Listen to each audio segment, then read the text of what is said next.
Cinzano family bought this winery, arriving here from Piemonte. So today is Francesco Cinzano that is really taking care of this winery, and then after buying the family, they acquire a sort of new commitment, because you know that the Cinzano brand is really renowned for have been producing wine for centuries, and the most famous is definitely the vermouth, the other kind of sparkling wine.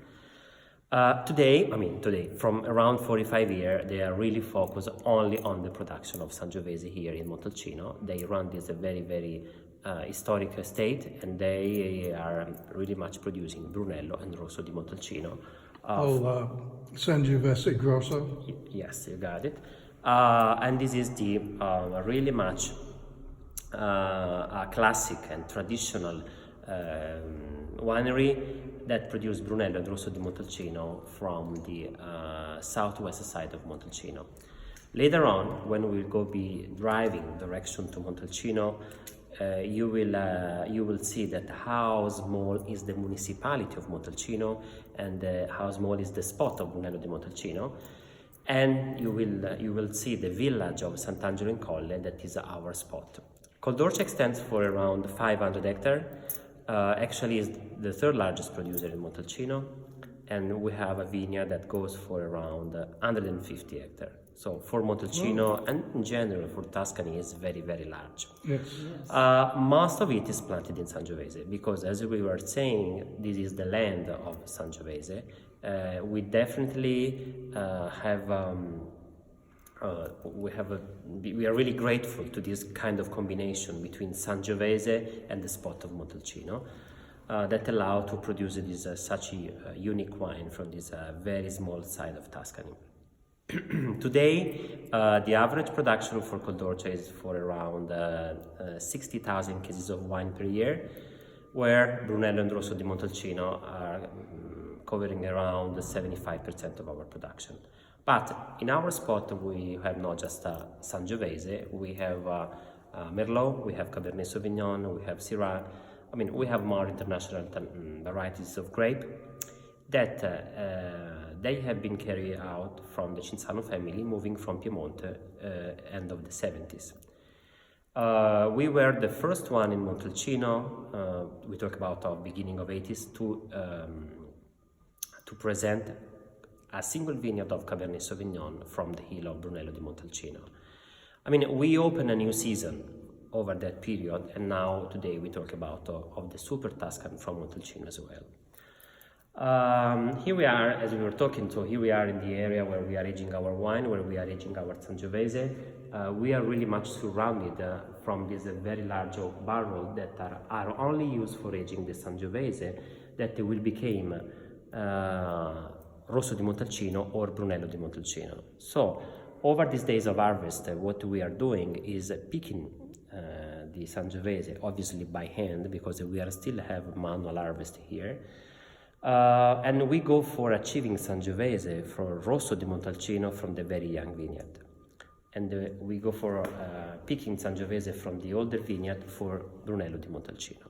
So this is really the difference between Rosso and Brunello di Montalcino.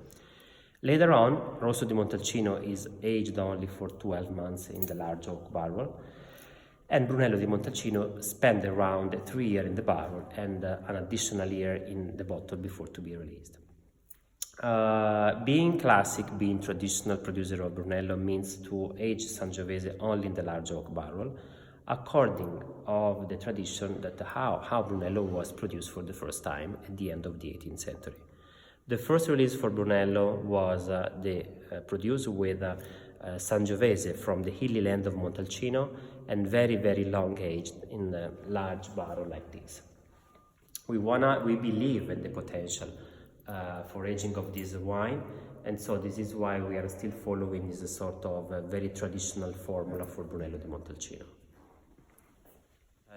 The line of Col D'Orcia is composed of 12 different labels.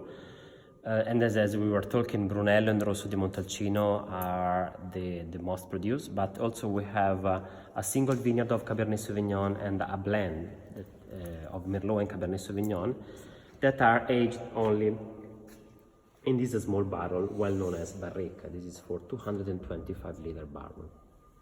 This is 99% French oak, and the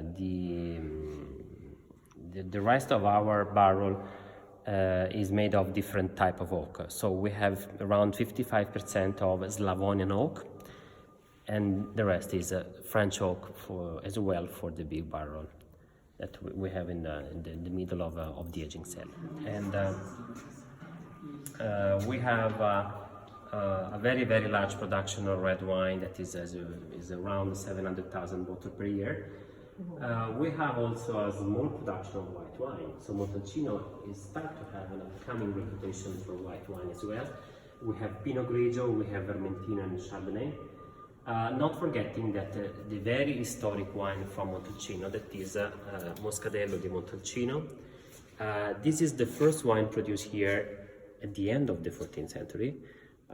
We have been fighting very strongly and really struggling for this wine, keeping the tradition.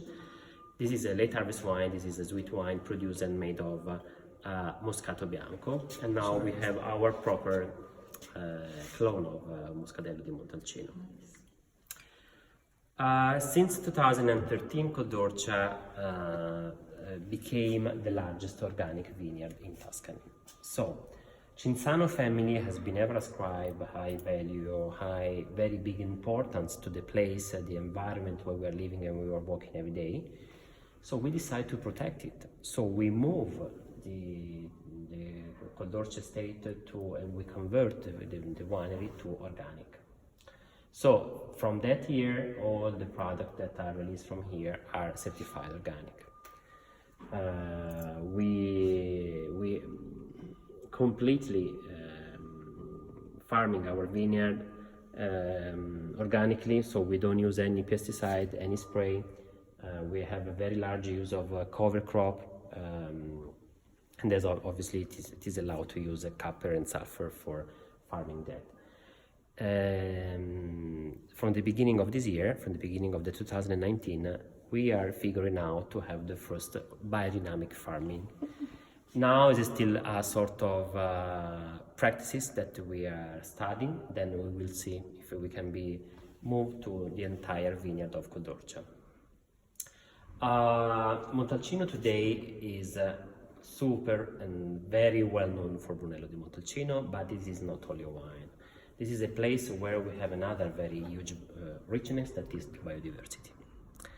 Biodiversity that is for the very different product that we are able to have here, and we can talk about olive oil, honey, truffle, and so the Col D'Orcia today we are not just releasing wine, even if the winemaking activity is our prior activity.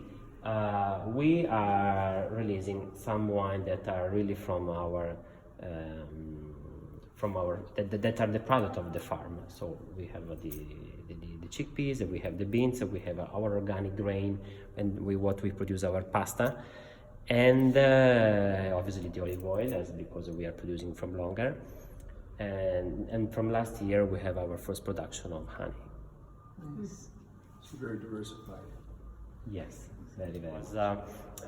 Very much delicate and soft, you know? Yes, exactly. And then the fourth one was different, but for different things to do with it. I thought it was brighter in flavor. I almost got a little asparagus on the back. Yes. I just thought it was wonderful. 1 and 4, 2 and 3, yeah, these are okay, but Later on, after wine, we will taste our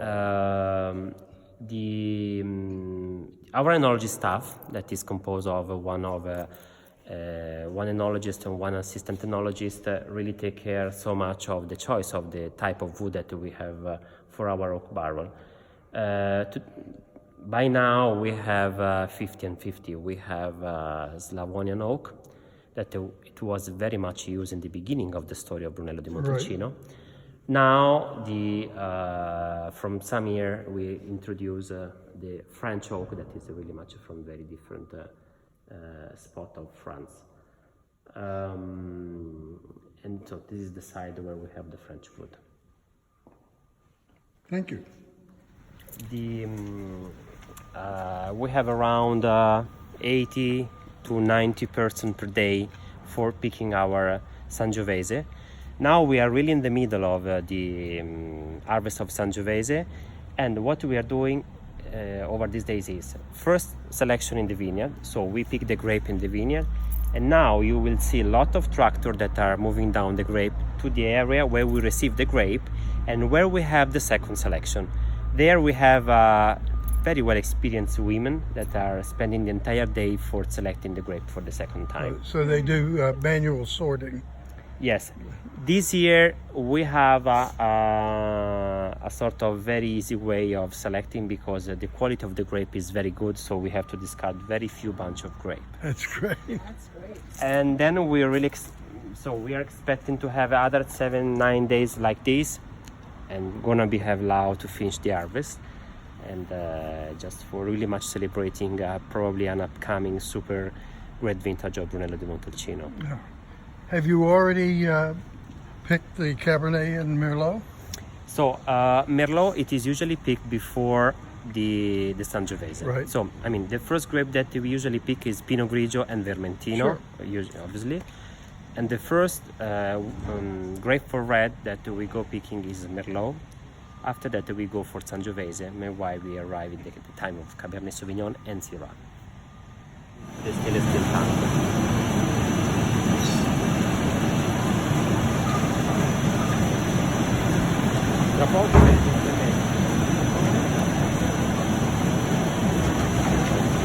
Stand for the hill that is overlooking the Orciarive, because the word COL stands for hill, and Orcia is a river. That's the hill that is overlooking the Orcia River. Today, and I mean since 1973, is the Cinzano family that is taking care of these variants in this estate. And here we show the first awards that we achieved in 1975, participating to a wine challenge with our Rosso di Montalcino. We got the gold medal, and so this is the beginning of a very long story of important awards and ratings over the time. I don't know if you noticed in our wine shop before, we have some of the very different awards that we have hang on the wall of the winery shop. The Orcia Valley is one of the reasons why the Cinzano family decided to convert the winery to organic farming. Montalcino, Montepulciano, Pienza, and other small towns nearby belong to what is called Orcia Valley. This is a sort of natural park, and today, since 2004, is a UNESCO Site Heritage. There is just a simple reason why the UNESCO decided to award this area. This is especially for the uniqueness of the landscape that you could enjoy in the area of the Orcia Valley. This tile is hung on the City Hall of Montalcino, and in very different languages explain the reason why today the Orcia Valley is a patrimony of the UNESCO. But as we were talking before, it's not only the soil combined with climate and with the different type of grape that made and are making success of this area. We definitely have to thank men like this. So this is our agronomist, so it's with us, going to be on the 47 vintage with us. This is actually probably is recognized is the very much experienced man in Sangiovese. He's really taking care of the farming of our vineyard all the year round. He was the man that introduced the research and development here at Col D'Orcia. We still have many different chapters of research open where we are collaborating with the university, studying our Sangiovese, studying the way of farming our vineyard. And so all the different agronomic practices are improved thanks to the collaboration and the experience of the man. Just because we never stop to say that the wine must be made in the vineyard. So what we saw before in the cellar is the material for producing fine quality wine. And so this is what they are doing over this time. So they are now stopped. So they are now going to home, but that's the very long action of harvesting in the field.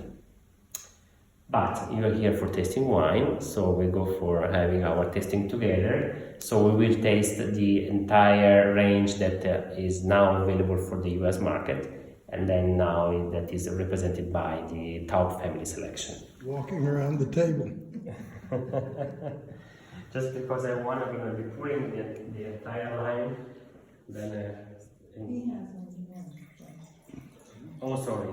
No. I think I'm you there. got- One, two, three, yeah. Oh, you got three there? Oh, you have Yeah, three. just don't change the. Change the order, yeah. This one, this one.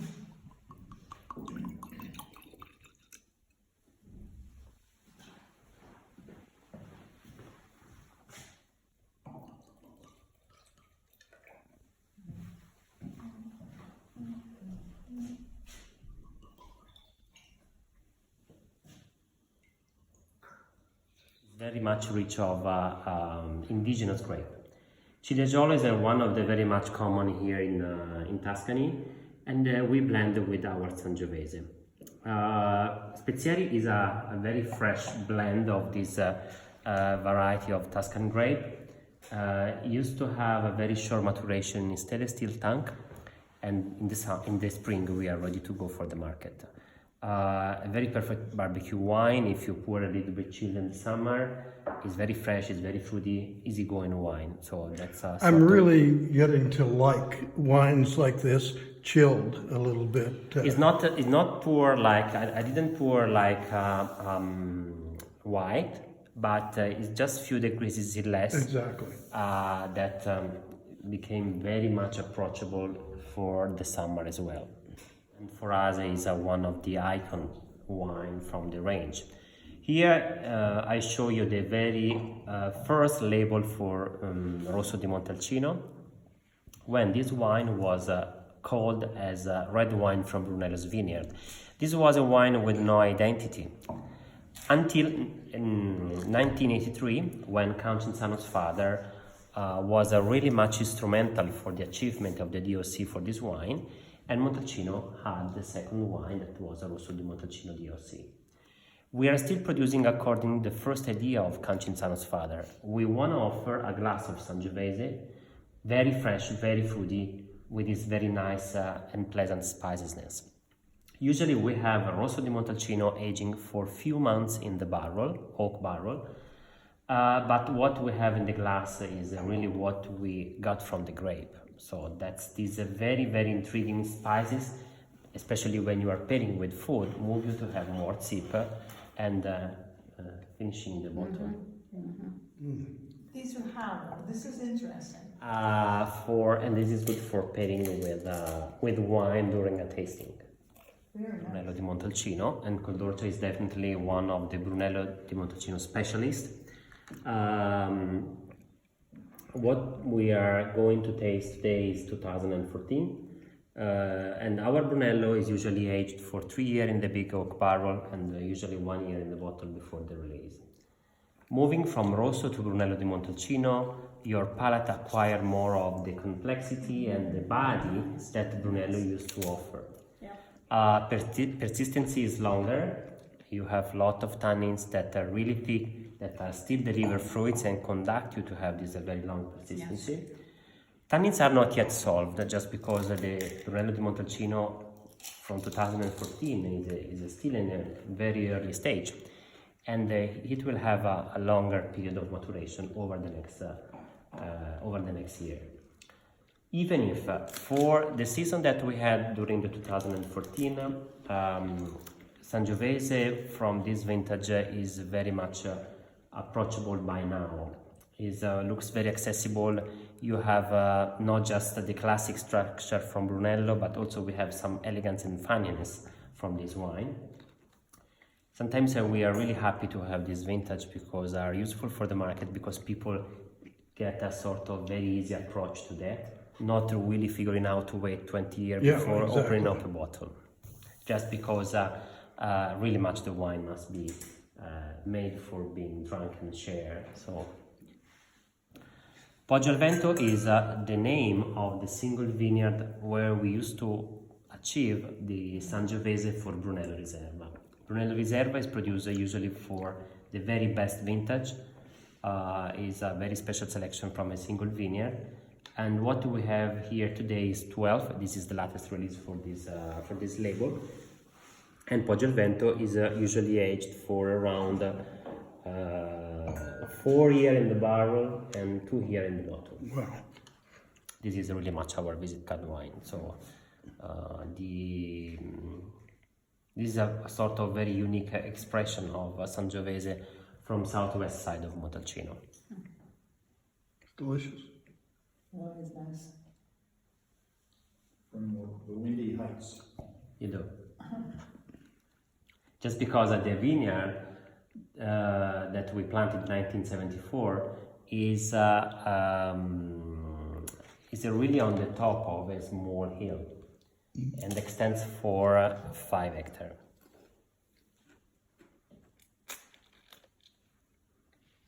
Here we are for some ratings for the Brunello Riserva.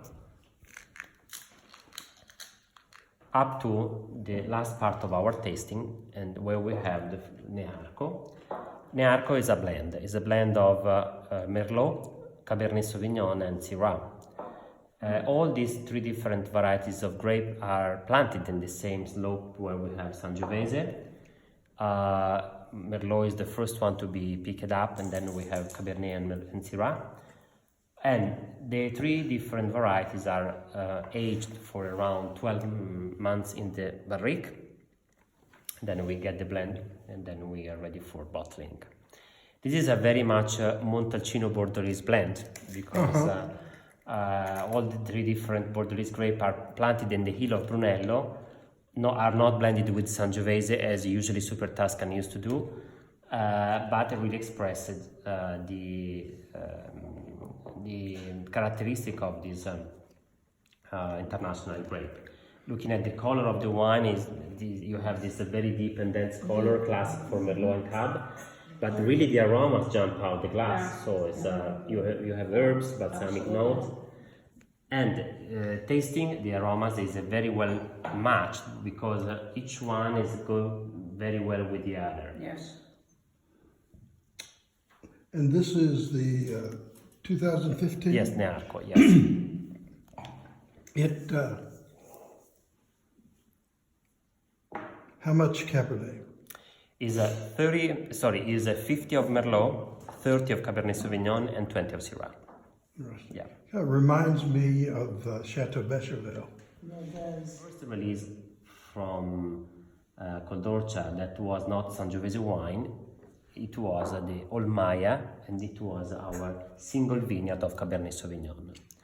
We had such huge and never forgetting big coverage from Wine Spectator. We're gonna be right. This is the Chateau Latour of Montalcino. This was such big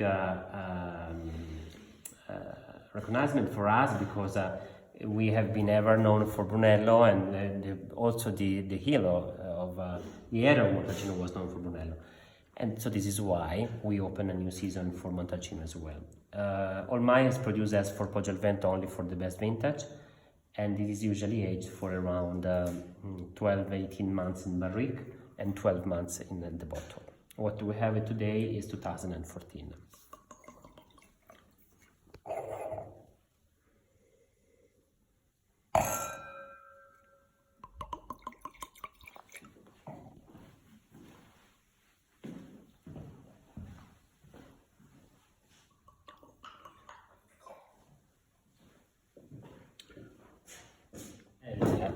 Count Cinzano runs this winery since the beginning of the 90s.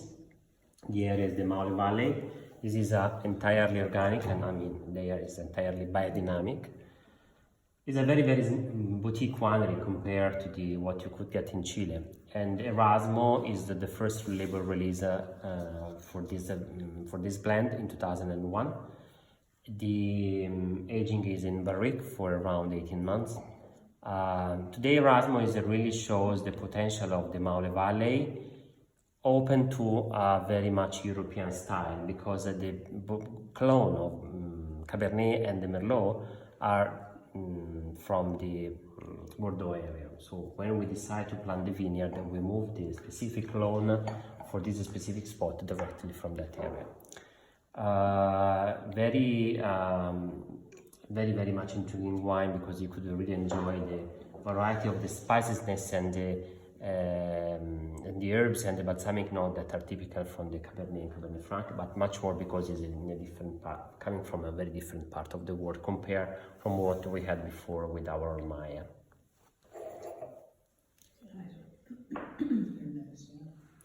It's got a wonderful nose. It is, Entirely different. yes. There were floods and all that kind of Yeah, stuff. because our daughter used to live there, I guess it's almost 13 years ago. Right. She stayed for about 3 years. Her husband had to work for a company, and then they moved back to Florida. But it was so hot and humid, and they have water spraying from the room, from the ceilings, Yes. just to get. Yes, get you cooled it off. works. It makes you feel cooler. Yes.